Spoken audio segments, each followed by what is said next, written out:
காலம் பேசாது காத்திருந்து பதில் சொல்லும்னா, நீங்க ஓவர் கான்ஃபிடென்ட்ல இருக்கீங்க. ரஜினிக்குள்ள இருக்கிற சித்தர் வெளிய வந்துட்டாரு. சொல்றது தப்பு அப்படின்னு சொல்றத, அவரு இப்படி கன்வே பண்றாரு. நீ சொன்னது தப்புன்னு சொல்லிட்டு இவ்வளோ பேர் சொல்லியிருக்காங்க. அவ்வளோ பேருக்கு நன்றி. அப்போ உட்கட்டமைப்புன்னு சொல்லும்பொழுது, அவங்க சொன்ன பதிலு தலைவர இட்டுன்னு வந்து இட்டாந்து போறது தான் உட்கட்டமைப்புன்னாங்க. ஏற்கனவே 60 வேட்பாளர தேர்வு பண்ணிட்டாங்க. இன்னைக்கு விஜய் அவர்கள் பனையூர்ல 60 வேட்பாளர தேர்வு பண்ண போறாரு அப்படின்னு செய்தி வந்திருக்கு. நான் விஜயை முதல்வராக்குவதற்காக வந்தேன். கட்சிக்கு வந்தேன். எங்கள்ல யாராவது ஒருத்தர் எம்எல்ஏ ஆனா கூட நான் சந்தோஷப்படுவேன். கட்சிக்காரன்னு. எங்கள்ல யாருக்குமே இல்லாத அளவுக்கு நீங்க எங்கள்ட்டயே காசு கேட்குறீங்க. 155 சீட்டு தான். நீங்க விஜய் கூப்பிடுறீங்களா? பவன் கல்யாண கூப்பிடுறீங்களோ? நீங்க பார்த்துக்கங்கன்னு சொல்ட்டாரு. அப்ப விஜய் கிட்ட என்ன பிரச்சனை? ஆதவ அர்ஜுனாக்கு பாஜக போறதுக்கு தனிப்பட்ட அஜெண்டால பிடிக்காது. புசி ஆனந்துக்கு புரியுது. நம்ம அங்க போனா தான் ஒரு 45 எம்எல்ஏயாவது கிடைக்கும். நமக்கும் பிரச்சனை இல்ல. எந்த பிரச்சனையும் இல்ல. விஜய் எதிர்க்கட்சி தலைவர் ஆவாருன்னு.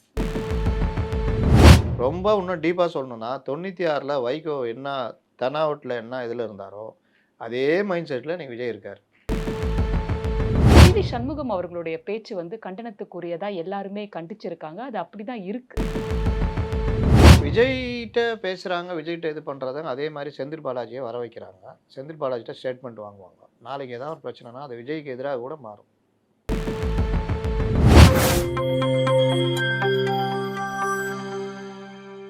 நியூஸ்பிக்ஸ் இந்தியா நேயர்களுக்கு வணக்கம். இன்றைய நேர்காணலில் நம்மோடு இணைந்திருக்கிறார் மூத்த பத்திரிகையாளர் திரு முத்தலீப் அவர்கள். சார் வணக்கம். வணக்கம். சென்ற நேர்காணல்ல நம்ம ஆதவ் அர்ஜுனா அவர்கள் ரஜினிகாந்த பத்தி என்ன சொன்னாரு அப்படிங்கிறத நம்ம பதில் பேசினோம். சொன்னோம்ல அதுக்கு. பதில் சொன்னோம். ம். நம்ம வந்து ரொம்ப குயிக்கா ரெஸ்பாண்ட் பண்ணிட்டோம் சார். ஆமா.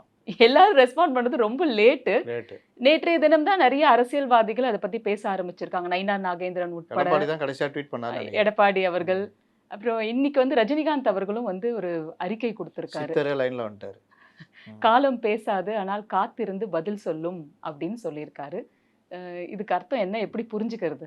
அத கொஞ்சம் பின்னாடி வைப்போம். ஆ. ரஜினிய பத்தி இவரு சொன்னது நம்ம போன தடவை இஷ்யூல பேசணும். பேசிட்டோம். விலாவரியாவே ஆமா. பேசிட்டோம். அதுக்கு பலரும் தலைவர்கள் ரியாக்ட் பண்ணியிருக்காங்க. ஏன் பொதுவா எல்லாம் லேட்டா ரியாக்ட் பண்ணாங்க சார்? அதுதான் என்னோட கேள்வி. நம்ம தலைவருடைய தலைவிதி அந்த மாரி. வேற என்ன? கிட்டத்தட்ட ஒரு வாரம் ஏங்க கார்கா அடிச்சிருக்காங்க.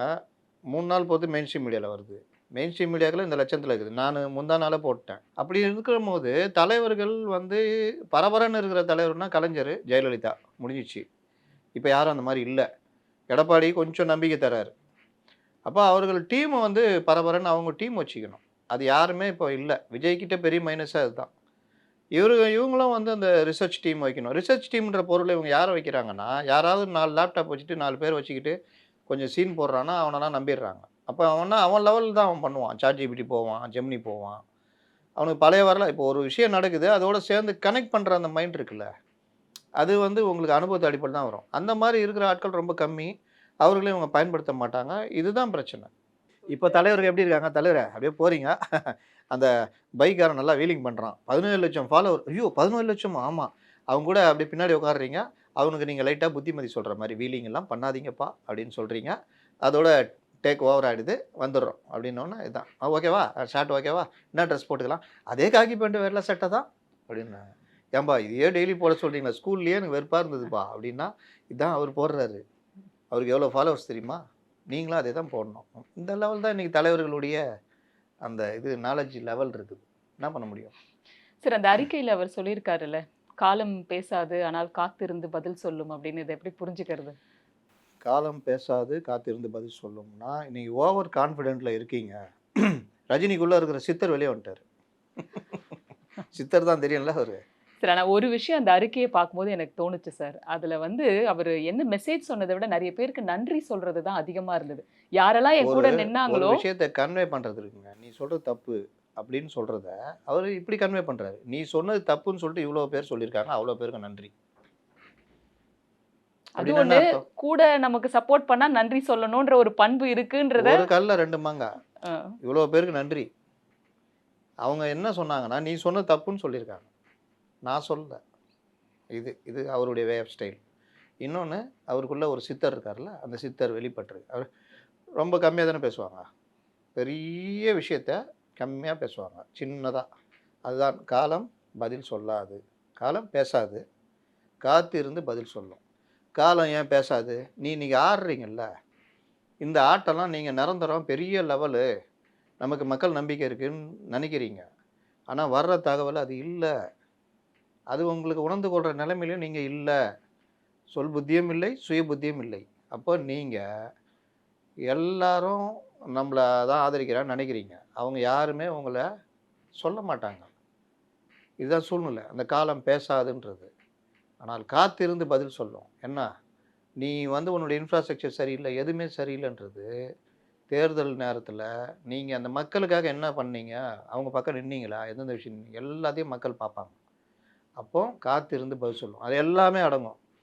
விஜயுடைய பர்சனல் விஷயம் முதற்கொண்டு அடங்கும். நம்மளே பேசியிருக்கோம். அவருடைய பர்சனல் விஷயம் நமக்கு தேவையில்லன்றோம்.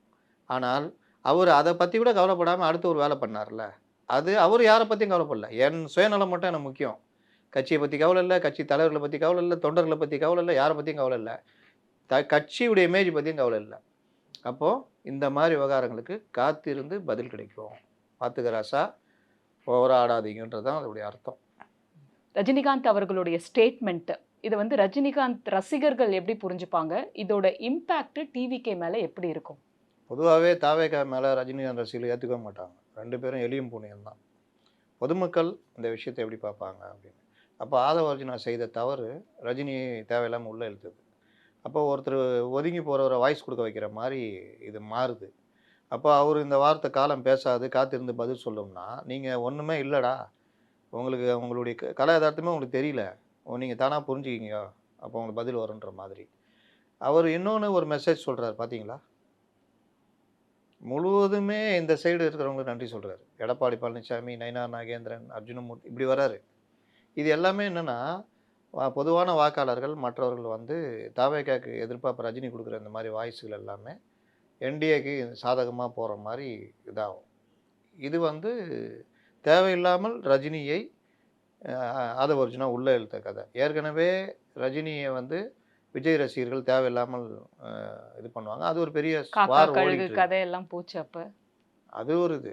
அதுக்கு பிறகு கட்சிலாம் இது பண்ணி யாரையும் இது பண்ண வேணான்னு சொன்ன பிறகும், இந்த வம்பு இழுத்துக்கிட்டு தேவையில்லாததெல்லாம் பண்ணியிருந்தாங்க. இப்ப இது எல்லாமே அவங்களுக்கு அகைன்ஸ்ட்டா தான் போகும்.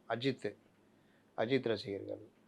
இந்த மாரி பல இது வந்து இவர்கள் தேவையில்லாமல் போற இடத்துல உரண்ட இழுக்கிற மாரி. இப்ப ரஜினி இழுத்துருக்காங்க. அவர் சொல்லியிருக்காரு. இன்னைக்கு ரஜினிக்கு ஆதவ் வேற ஏதாவது பதில் சொன்னா, அவரு சைலண்ட் ஆயிடுவாரு. ஆனா விவாதம் கிளம்பிடும். அது மேலும் மேலும் தாவேகாக்கு பிரச்சனை உண்டாகும். இந்த பிரச்சனைய முடிச்சு வச்சிரணும். விஜய் கண்டிக்கணுன்ட்டு ஒரு குரல் எழுது சார். நயினார் நாகேந்திரன் அவர்கள் இவங்கலாம் தெரிவிச்சிருக்காங்க. அதெல்லாம் இது நடக்க டாக்டிக்ஸா போறதில்ல. போடுறது. விஜய் என்னைக்கு கண்டிப்பாரு. ஆனா இது வந்து இம்பாக்ட் இருக்கும் கண்டிப்பா டிவிகே கண்டிப்பாக மேல. தேர்தல்ல அதுவும் எதிரொலிக்கும். இதுவும் சேர்ந்து தான் எதிரொலிக்கும். சரி இப்போ என்டிஏ பக்கம் அவர் போகல அப்படின்றது கிட்டத்தட்ட தீர்மானம் ஆயிடுச்சுன்னு சொல்லலாமா? ஏன்னா 15 தேதிக்கு அப்புறமா வந்து தெரிய வரும் அப்படின்னு நீங்க சொல்லியிருந்தீங்க. இப்ப கொஞ்ச நேரத்துக்கு முன்னாடி தொலைக்காட்சிகள்லாம் வந்து செய்தியும் வர ஆரம்பிச்சது. பிஜேபி தலைமை டெல்லில இருந்து அறிவுறுத்தியிருக்காங்க. விஜயோட கூட்டணி இல்ல. அதனால எல்லாரும் பரப்புரைக்கு உண்டான வேலைகள பாருங்க அப்படின்னு சொன்னதா ஒரு அ நியூஸ் சேனல்ல செய்தி வந்திருக்கு. ஸோ இத எப்படி பார்க்கறது சார்? கன்ஃபார்ம் ஆயிடுச்சு போகாததுன்னு இந்த எடுத்துக்கலாமா? விஜய் வந்து ஒவ்வொரு தடவையும் ஒரு கண்ணாமூச்சி ஆட்டம் ஆடிக்கிட்டே இருந்தாரு. அவங்க கட்சி ஆரம்பிச்சப்பவே நம்ம எல்லாம் சொன்னோம். இன்ஃப்ராஸ்ட்ரக்சர் சரியில்ல. உட்கட்டமைப்பு சரியில்லப்பா. பார்த்துக்குங்க. இப்படி போனா நீங்க ஃபைனல்ல வரும்பொழுது ஒண்ணும் பண்ண மாட்டீங்க. பிராக்டிஸ் பண்ணணும். எல்லாம் பண்ணணும். எதுவுமே இல்லாம நீங்க ஃபைனலுக்கு வந்தீங்கன்னா கண்டமாயிடுவீங்க. 2 ஜாம்பவான் இருக்காங்க. பார்த்துக்கோங்க. அப்போ உட்கட்டமைப்புன்னு சொல்லும்பொழுது அவங்க சொன்ன பதிலு தலைவர இட்டுன்னு வந்து இட்டாந்து போறது தான் உட்கட்டமைப்புன்னாங்க. அங்க எல்லாரும் கை தட்டினாங்க. இதுதான் காலம் பதில் சொல்லாது. ஆனால் காத்திருந்து காலம் பேசாது. காத்திருந்து பதில் சொல்லும்னா, இப்ப நெருக்கத்துல வந்துருக்கும்போது இப்ப உங்களுக்கு வேட்பாளரே இல்ல உங்களுக்கு. 60 பேருக்கு மேல வேட்பாளர் கிடைக்கல. மீதினா விலைக்கு வாங்கணும். சரி ஏற்கனவே 60 வேட்பாளர தேர்வு பண்ணிட்டாங்க. இன்னைக்கு விஜய் அவர்கள் பனையூர்ல 60 வேட்பாளர தேர்வு பண்ண போறாரு அப்படின்னு செய்தி வந்திருக்கு. பார்க்குறாரு. பார்க்குறாரு அவ்வளோதான். அவங்களெல்லாம் வந்து இவங்க இப்ப எம்ஜிஆரோட விஜய ஒப்பிடுறாங்கல்ல. எம்ஜிஆர் கட்சி ஆரம்பிச்ச பொழுது, அந்த கட்சியில வேட்பாளரா நின்ன பெரும்பாலானோருக்கு எம்ஜிஆர் பணம் குடுத்தாரு.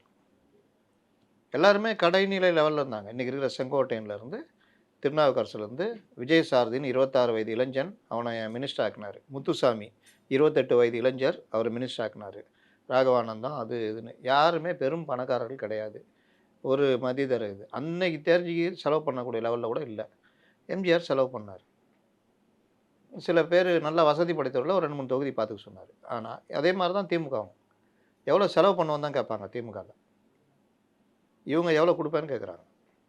சரி குடுக்குற இடத்துல அவங்க இருக்காங்களான்னு பார்த்தீங்கன்னா, எல்லாரும் தொண்டர்களா இருந்து, மன்றத்தில இருந்து டிக்கெட் வாங்கி வித்து, அந்த இத செலவு பண்ணி, கை காச போட்டு வசூல் பண்ணி, அன்னதானம் பண்றது இப்படி வளர்ந்தவர்கள். ஒரு மத்திய தர வர்க்கம் கூட கிடையாது அவங்க. அவங்கள இவரு புஷி மாவட்ட செயலர் ஆக்கியிருக்காரு. ஏன்னா, அவர் ஆளுங்க அதான் இருக்கணும்னு. அவரும் தப்பு பண்ணாரு. இப்ப இவர்கள்ல வேட்பாளர தேடும் பொழுது, அவர்களு கட்சி இவங்கள்ட்ட காசு கேட்குது. 2,00,00,000 ஒயிட்ல குடு, இல்ல 1,00,00,000 குடுன்னு. எங்க போவாங்க? அதுக்கப்புறம் இன்னும் பல செலவுகள் இருக்குது. தேர்தலுக்கு இன்னைக்கு சாதாரணமா பண்ணோம்னா, ரூ. 5,00,00,000 மினிமம் மேக்ஸிமம் 20,00,00,000 வரைக்கும் சொல்லிட்டு தகவல்கள் வருது. அப்ப அது இல்லாத ஆட்கள் என்ன பண்றான்? அப்ப என்னைய யாரோ ஆள கூட்டு வான்றாங்க. அப்ப அவருடைய கேள்வி என்னவா இருக்குது? நான் விஜயை முதல்வராக்குவதற்காக வந்தேன். கட்சிக்கு வந்தேன்.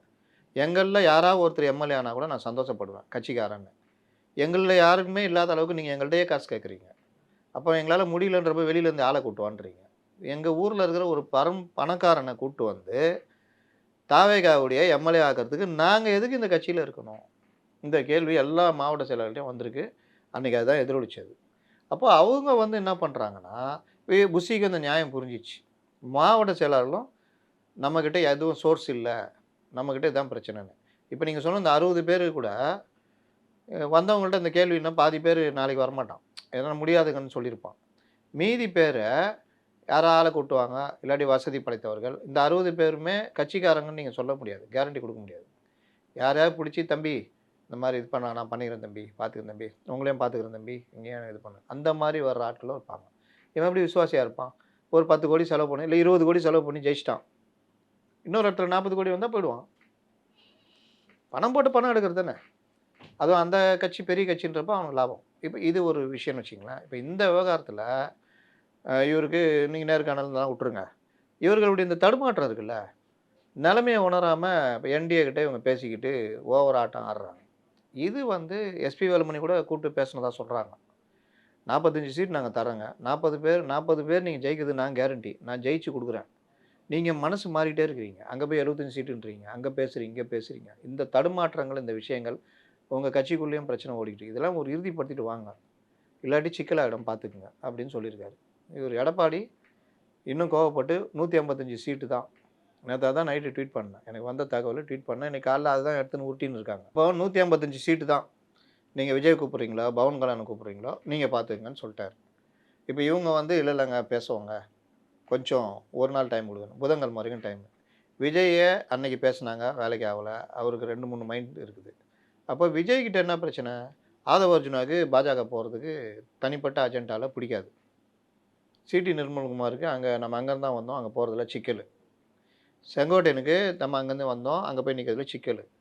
ஜான் ஆரோக்கியசாமிக்கு கடவுளே மெசேஜ் அனுப்புறாரு. சீரியஸா சிரிக்காதீங்க. அவரு விஜய் கிட்டயே சொல்றாரு. கடவுள் மெசேஜ் போட்டிருக்காரு. நீங்க தான் டெமிகாடு. நீங்க தான் அத தடுக்கவே முடியாதுன்னு போட்டிருக்காருன்னு அடிக்கடி சொல்றாரு.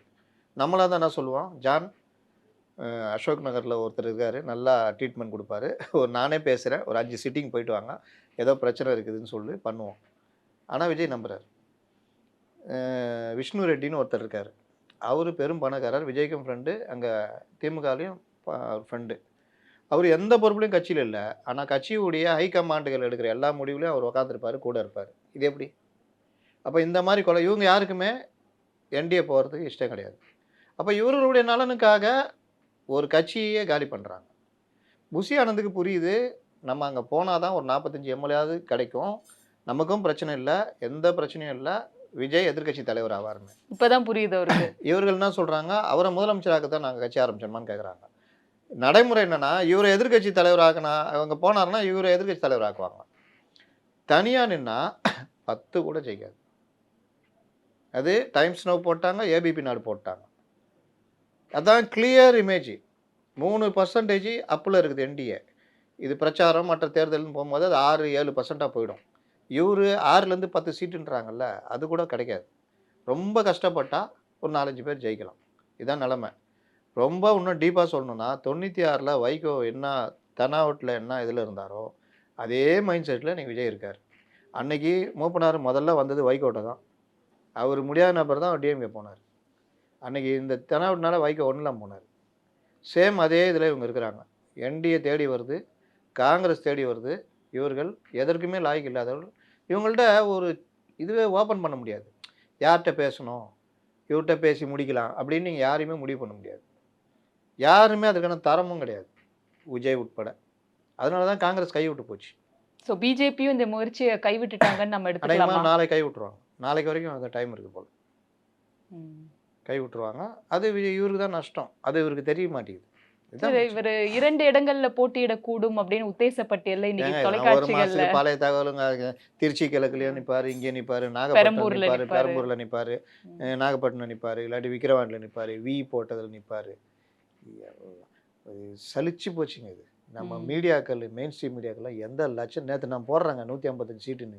இன்னைக்கு அதை எடுத்துக்கிட்டு ஒரு மீடியா 155 சீட்டும் மீதி தொகுதிகளை இவங்க பிரிச்சுக்குவாங்கன்னு போடுறோம். என்ன சொல்லுவீங்க? இன்னொரு மீடியா நாங்கள் யாருடனும் கூட்டு இல்லைன்னு சொல்லிட்டு விஜய் சொல்கிறாருன்னு போடுறாங்க. இதில் பல பேர் வந்து நண்பா நண்பிகளாக இருக்காங்க. அப்படி இருக்கக்கூடாது. நீங்கள் ரிப்போர்ட்டிங் சைடு வந்துட்டீங்கன்னா இருக்கக்கூடாது. இன்னும் பல பேர் உடன்பிறப்புகளாக இருக்காங்க. என்ன பண்ண சொல்கிறீங்க? நிலைமை அப்படி தான் போகுது. சரி, இப்போ பெண்களுக்கு பாதுகாப்பு இல்லைன்னு கண்டன ஆர்ப்பாட்டம் என்டிஏ சார்பில் நடந்தது. எல்லாரும் கலந்துக்கிட்டாங்க. அதுல சிவி சண்முகம் அவர்களுடைய பேச்சு வந்து கண்டனத்துக்குரியதா எல்லாருமே கண்டிச்சிருக்காங்க. அது அப்படிதான் இருக்கு. உங்க கனவை சொல்லுங்க. இவரு நிறைவேற்ற. ஆமா, எனக்கு நயன்தாரா போனோம். இவர் கனவு நிறைவேற்றுவாரா? அவர் கனவு சொல்லணும், அவர் கனவு சொல்லிட்டுக்கிறார் போல. இது ஒரு திருமணமான ஒரு நடிகை இதுல இழுக்கிறது, அதுல கூட்டம் அப்போ வந்து திருமணமாகாத ஆர்ப்பரிக்கிறது, நடிகை இழுக்கலாமா? யார் இழுத்தாலும் தப்புதான். அப்போ ஆனா இந்த மாதிரியான ஒரு பொது பேச்சு இடங்கள்ல வந்து தரத்தை ரொம்ப குறைக்குதே சார். குறைக்கும். பொது இடங்களில் பேசும் பொழுது வார்த்தைகளை பார்த்து விடணும். அது வந்து ஒரு தடவைன்னா அது ஒரு பெரிய பிரச்சாரமாக மாறும், எதிர் பிரச்சாரமாக மாறும். அதுவும் பெண்கள் மாதிரி விஷயங்களில் பார்த்து வார்த்தை விடணும். அவர்கிட்ட பேசும்போது கற்பழிப்புன்ற வார்த்தையை அடிக்கடி யூஸ் பண்ணுவார். சட்ட அமைச்சராக இருந்தவர். பாலியல் பலாத்காரம்ன்ற பொதுவான வார்த்தையை கூட பல பேர் பயன்படுத்த மாட்டேங்கிறாங்க. அதில் அவர் ஒன்று. அப்போ அந்த மாதிரி விஷயங்கள் வந்து பார்த்து தான் பண்ணணும், பார்த்து தான் பேசணும். அதில் மாற்று கருத்தே கிடையாது. யாராக இருந்தாலும் தவறு தான். சார், செந்தில் பாலாஜி அவர்கள் இன்னைக்கு சிபிஐ விசாரணைக்காக போயிருக்காரு. இது அடுத்த கட்டம் எப்படி நகரும் சார்? விஜய்கிட்ட பேசுகிறாங்க, விஜய்கிட்ட இது பண்ணுறதாங்க. அதே மாதிரி செந்தில் பாலாஜியை வர வைக்கிறாங்க. செந்தில் பாலாஜிட்ட ஸ்டேட்மெண்ட் வாங்குவாங்க. நாளைக்கு ஏதாவது ஒரு பிரச்சனைனா அது விஜய்க்கு எதிராக கூட மாறும். நீங்கள் கொலை நடக்க போது என்னை கொல்றதுக்கு ட்ரை பண்ணுறாங்க ஒரு 10 பேருன்னு ஒருத்தன் போய் போலீஸ் ஸ்டேஷனில் புகார் கொடுக்குறான்னா, இன்ஸ்பெக்டரும் ஏசியோ டிசியோ யாராவது நடவடிக்கை எடுக்கலை அப்படின்னா அவனை கொலை பண்ணிட்டாங்க வச்சுக்கோங்க. கொலை செய்தவர்கள் மேலே 302 பாயும். அவர்கள் கொலை குற்றவாளிகள். இன்ஸ்பெக்டரு, ஏசி, டிசி இவங்க பொறுப்பை துறந்தவர்கள். அவங்க சஸ்பெண்ட் ஆவாங்க, இல்லை சார்ஜ் மெமோ கொடுப்பாங்க, இல்லை 3B சார்ஜ்னு ஒன்று இருக்குது, அது மாதிரி கொடுப்பாங்க, இதாகும். ஆனால் அவர்கள் குற்றவாளிகள் இல்லை, தன்னுடைய பொறுப்பை தட்டிக்கழித்தவர்கள். இப்போ இங்கே அப்படி தான்.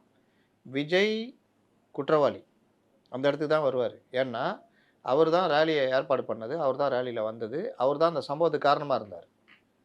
இங்கே பொறுப்பை தட்டி கழித்தவர்கள் காவல்துறையும் அரசும். ஸ்டாம்ப் பேட் ஏற்படும். ஆனால் நஷ்டம் மக்களுக்கு, 2 பேரால் நஷ்டம் மக்களுக்கு. அப்போ இந்த விவகாரத்தில் இவர் ரொம்பவுமே மனசாட்சியே இல்லாமல் நான் ஜெயிலுக்கு போகிறேன் ஜாலியாக வராரு. அவருடைய பேச்சிலையும் பல இடங்களில் அவருக்கு அந்த குற்ற உணர்ச்சியே கிடையாது அவருக்கு. அப்போ அது ரொம்ப தப்பு. 12 மணிக்கு விஜய் அங்கே வர்றாருன்னு பேட்டி கொடுத்தது புஷி ஆனந்த். அதை நம்பி 7 மணிலேருந்து காத்திருந்த மக்கள். 4 மணிக்கு வேலை விட்டு வந்தவங்க சேர்ந்தது. இவர் வரும்போதே ஆட்டின் காட்டிட்டு கூட்டிகிட்டு வந்தது. இது எல்லாம் சேர்ந்ததுனால தான் அந்த ஸ்டாம்பேடு. இதில் போலீஸு என்ன சொல்கிறாங்க, நாங்கள் 500 மீட்டருக்கு அந்தாண்டியே நடத்த சொன்னோம், அவர் தான் பஸ்ஸை கொண்டு வந்து உள்ளே விட்டாருன்றாங்க. நீ 500 மீட்டருக்கு அந்தாண்டியாக நடத்த சொல்லி அதை மீறி வராருன்னா நீ எதுக்கு இருக்கிற போலீஸு? பிடிச்சி அரசில் பண்ணோம், விட்டுட்டு ரைட்டுப்பா விடுப்பா சாப்பிட்டோன்ற மாதிரியா விடுவேன்? பொறுப்பை தட்டி கழிக்கிறேன். இவங்களுக்கு அறிவு வேணாம்? அப்போ உயிரிழப்பு ஏற்படுறதுக்கு இவங்க தானே காரணமாக இருந்தாங்க. இந்த விவகாரம் எல்லாம் நீ வீட்டுக்குள்ளே உக்காந்துக்கிட்டோ 20 லட்சம் கொடுத்துட்டோ இல்லை இந்த மாதிரிலாம் பண்ணிக்கலாம் தப்பிக்க முடியாது. சிபிஐ விசாரணை. இவங்க வந்துட்டு ஒரு முறையற்ற ரீதியில் செந்தில் பாலாஜி தான் பண்ணார், ஏன் இத்தனை ஆம்புலன்ஸ் வந்துச்சு, இதெல்லாம் குழந்தைத்தனமாக இருக்குது. ஆனா சிபிஐயும் எந்த முகாந்திரத்துல செந்தில் பாலாஜியை மட்டும் அழைச்சு செந்தில் பாலாஜி கேக்குறாங்க சார்? வந்து இந்த சம்பவத்தில் அவர் ஈடுபட்டார், அவருடைய ஆட்கள் பண்ணாங்க, செருப்பு அடித்தாங்க, பாட்டில் அடித்தாங்க, இந்த விவகாரம் ஏற்படுறதுக்கு அவர் காரணமாக இருந்தார், அவருடைய ஆட்கள் தான் பண்ணாங்க அப்படின்லாம் சொல்லும் பொழுது செந்தில் பாலாஜிகிட்ட நீங்கள் ஸ்டேட்மெண்ட் வாங்கணும்ல. செந்தில் பாலாஜி இவங்க மேலே குற்றச்சாட்டு வைப்பார், அதையும் ரெக்கார்ட் பண்ணுவாங்க. சிபிஐ விசாரணையில் விஜய்கிட்ட சொன்னது, ஒன்றை கூப்பிட்டு ஸ்டேட்மெண்ட் வாங்குறதுக்கும் செந்தில் பாலாஜி கூப்பிட்டு ஸ்டேட்மெண்ட் வாங்குறதுக்கும் உங்கள் 2 பேருக்கும் பஞ்சாயத்து பண்ணுறதுக்கு நாங்கள் ஆள் கிடையாது. செந்தில் பாலாஜி ஸ்டேட்மெண்ட்டு கொடுத்தாருன்னா கரெக்டாக இருந்தால் உன் மேலே நடவடிக்கை வரும். அதே மாதிரி நீ செந்தில் பாலாஜி மேலே குற்றச்சாட்டு வச்சு எந்த அடிப்படையில் சொல்கிறீங்க? இல்லை கத்தியில் குத்துனாங்க அது இதுன்னு எப்படி சொல்கிறீங்க? இல்லை அந்த இதில் பாதிக்கப்பட்டவங்க சொன்னாங்க. பாதிக்கப்பட்டவங்க நான் விசாரிப்போம். தப்பான குற்றச்சாட்டு சொன்னீங்கன்னா அது மேலே நடவடிக்கை வரும், பார்த்துக்குங்க. எனக்கு என்னென்னா சொல்ல முடியாதுங்க. அப்போ இந்த விவகாரங்கள் இன்றைக்கும் விஜய் தலைக்கு மேலே தொங்குற கத்தி தான். சார், நேற்றைய தினம் திமுகவில் மாவட்ட செயலாளர்களை சந்திச்சிருக்காரு முதல்வர் மு.க. ஸ்டாலின் அவர்கள். ரொம்ப காட்டமா பல விஷயங்கள் கிட்டத்தட்ட ஒரு வார்னிங் மாதிரி. அந்த இரும்பு கருத்தை தேடிட்டே இருந்துக்கிறாரு. அது அறிவாலயத்தில் ஏதோ டேபிள் கீழே கடந்துக்குது. யாரு வின் பண்றாங்களோ அவங்களுக்கு தான் எந்த ரெக்கமெண்டேஷன் அங்க இங்கன்னு எதுவும் போகக்கூடாது, நான் பாத்துக்கிறேன். 234 தொகுதியிலையும் எனக்கு வந்து என்ன நடக்குதுங்கிறது தெரியும். அண்ட் இன்னொன்னு சார், சீனியாரிட்டி எல்லாம் வந்து 2ஆம் பட்சம் அப்படின்றாரு. இந்த தகவலும் யாருக்கு சொல்றாரு? அவர் வாங்குற அடி அவருக்கு தான் தெரியும். சீனியாரிட்டி சண்டை ஓடினுக்குது உள்ள, மகனுக்கு ஒரு பக்கம் மருமனுக்கு ஒரு பக்கம். அப்புறம் இவரே கொஞ்சம் இந்த சீனியாரிட்டினா இப்போ துரைமுருகன், பொன்முடி. துரைமுருகன் அவர்கள் போன வாட்டி ரொம்ப குறைந்த வாக்கு வித்தியாசத்துல தான் ஜெயிச்சிருக்காரு இல்லையா? இப்ப இந்த வாட்டி திரும்ப அவர் கொடுக்கறதுக்கு வாய்ப்பு இருக்கா? கிடையாது. அவருடைய 1 மாசம் ட்ரீட்மெண்ட் முடிஞ்சு இப்பதான் வந்துக்கிறாரு. அவருடைய வாரிசுகளுக்கு அங்க கொடுப்பாங்க. வாரிசு எம்பியா இருக்காரு. அப்புறம் என்ன, இன்னும் யாராவது வாரிசு தேர்த்து வேணா செய்யலாம். அப்போ இந்த மாதிரி விஷயங்கள்லாம் வந்து 2ஆம் தேதி ஏப்ரல் 2 பொன்முடிக்கு எதிராக தீர்ப்பு வரப்போகுது. எப்படி வரும்னு தெரியாது.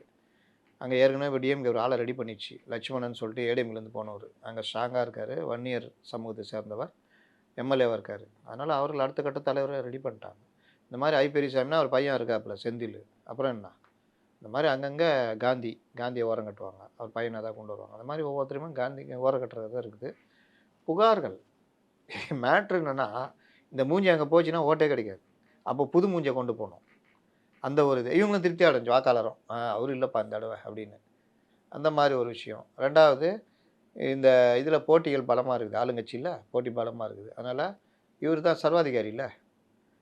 அதனால் இவர் வந்து நான் தீர்மானிக்கிறவர் தான், ஜெயிப்பவருக்கு தான் வாய்ப்பு, பணம் படைத்தவர்களுக்கு தான் வாய்ப்பு. யார் அடுத்தவங்களே ஜெயிக்க வைக்கிறீங்களோ அவங்களுக்கு தான் மந்திரி பதவி அப்படின்னு சொல்லியிருக்காரு. 5 தொகுதி 10 தொகுதி ஏவாவேலு, நேரு, இந்த மாதிரி யாராவது பட்டவர்த்தனமாக பேசுவாங்களா? கலைஞர்லாம் அப்படி வேறு மாதிரி பூசி மொழி பேசுவார். இவருக்கு யார் எழுதி கொடுக்குறாங்கன்னு தெரில. சரி, இதுதான் விஷயம். அதனால் இந்த மாதிரி தான் போய்கிட்டு இருக்குது. 40 லட்ச ரூபா கம்மியாக செலவு யார் பண்ணுறீங்களோ அவங்களுக்கு தான் சீட்டுன்னு சொல்கிறாப்புல. நன்றி சார். நன்றி.